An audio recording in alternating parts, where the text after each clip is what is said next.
السلام عليكم دمانتين وين السلام يا muuqaalkan kooban waxaynu kaga hadli doonaa ChatGPT muxuu yahay ChatGPT baryahan dambe media waxaad aad uga aragtaa application-kan oo aad loo xayeysiinayo ama laga cabsi qabo ama la sii saadaalinayo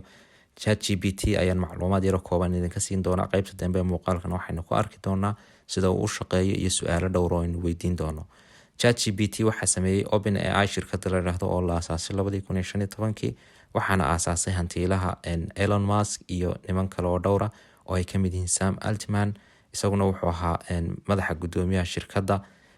Y Combinator waxa kale oo la aasaasay oo kamid ahaa Greg Brockman nin la yiraahdo isaguna ahaa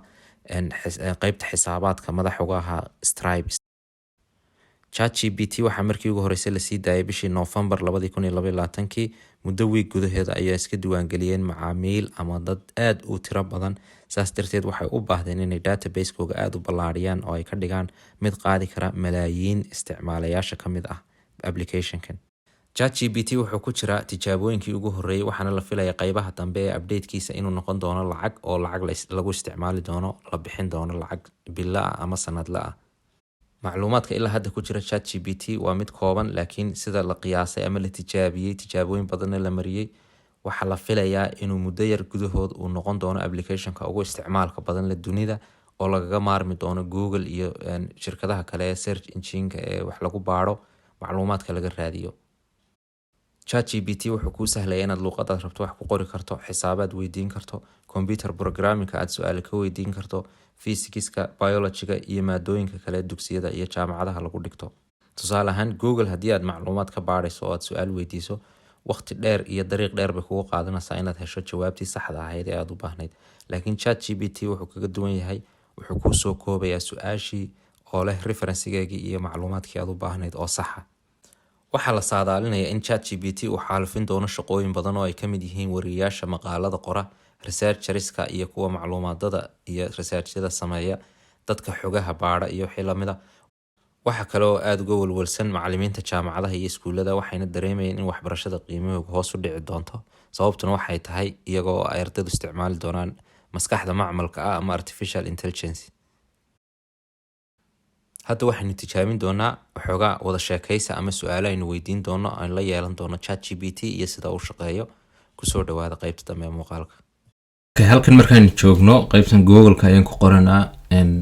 ChatGPT marka waxay noo soo baxaa halkaas ayaynu ka sii gali doonaa OpenAI waa shirkadii aan idin sheegay ee iska lahayd application-kan samaysay marka website-kooda aad galaysaa kadib qaybtan hoose ayaad imanaysaa qaybta hoose ee ay ku qoran tahay try ChatGPT okay halkan aynu ka tijaabinanaa login ama sign up midkaad rabto ayaad ku sameynaysaa haddaad hore usii lahayd login baad leedahay haddii kale sign up maadaama aynu hore usii lahayn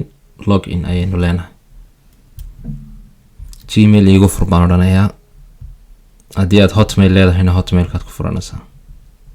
okay halkan ayaynu imananaa halkan marka aynu joognaba waxaynu weydiinanaa su'aalahaad weydiin karto waa tusaalahan oo kale tusaalayaashan oo kale su'aalaha saasaad u dhigaysaa haddii ay programming tahay haddii ay kale tahay su'aal caadiye marka su'aal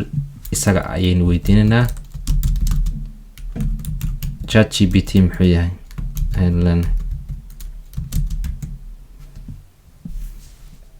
isaga ayaa noo sharaxi doona waxa uu yahay ChatGPT qoraal kooban oo degdeg ah ayuu hore naga siinaya okay su'aashan markii aynu weydiinay waa kan jawaabtii weyna siiyay isla markiiba ChatGPT waxa uu yahay isagoo English haddii aad rabto Soomaali igu bedel ama Carabi igu bedel ayaad oran kartaa Soomaali igu bedel binary isagana Soomaali buu inoogu macneyn doona halkan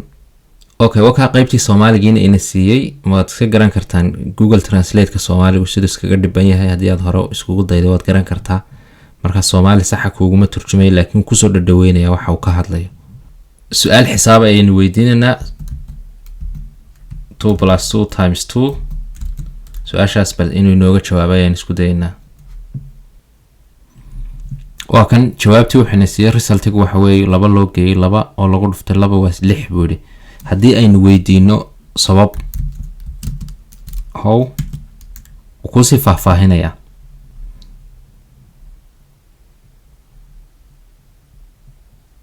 wakaas faahfaahintii oo qofku xisaab hadii uu soo dhigtay waad garan kartaa qaabka loo xisaabinayo expression isku qaabka ay u kala baxayaan isku dhufashada horeynaysa isku geynta ayaa ku xigaysa laba ku dhuftay 4 bay noqotay kadib buu u sii geeyay labadii horeen haysanay saasay 6 ku soo baxday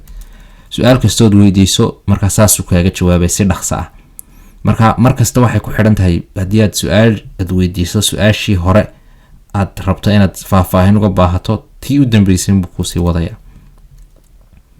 waxaan odhanaynaa tusaale ahaan maadaama aynu html course dhiganay qaabka loo sameeyo website-da qaybtii koowaad html ama css waxaynu leenahay ii qor html code fudud okay waxaynu qornay write me simple html code tusaale markayna siin doonaa tusaale yar oo aad ku fahmi karto qaabka html u shaqeyso wakaas uu inoo bilaabay doc type key html cashirkan hore aynu soo dhiganay haddii aad xiiseynayso inaad qaybta html ka barato qaybta sare muuqaalka ayaan idin dhigayaa ama qaybta description-ka halkaas ayaad kala socon doontaa course-kan oo dhammaystiran oo ka hadlay html5 qaabka loo sameeyo website-da qaybta koowaad ah qaybtan hoosena wuxuu ku dhigayaa faahfaahintii wax walba wixii laga waday sababta ay ku timiday waxyaabahan oo dhan ku sii faahfaahinaya inta uu ku qoray oo dhan iyadoo kooban buu hoosta ku dhigayaa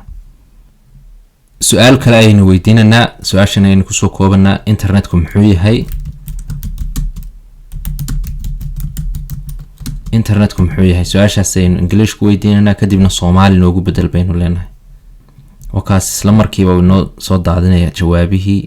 uma baahnid inaad website iyo meel kala gasho isla isagii ayaa ku dhamaystiraya internetku waa network dunida isku xidha qaabkiis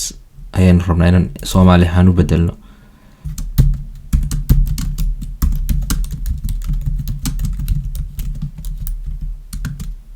Soomaali language ugu bedel baan ka dalbaday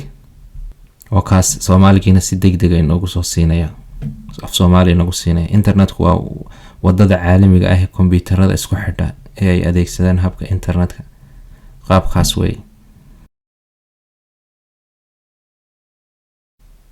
okay more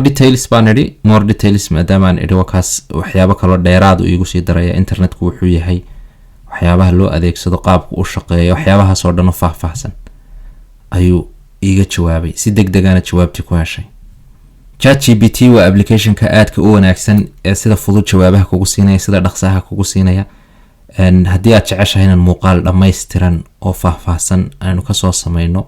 insha Allah qaybta muuqaalka qaybta hoose ee commentiga noogu soo sheeg insha Allah muuqaal dhammaystiran ma ka soo diyaarin doonaa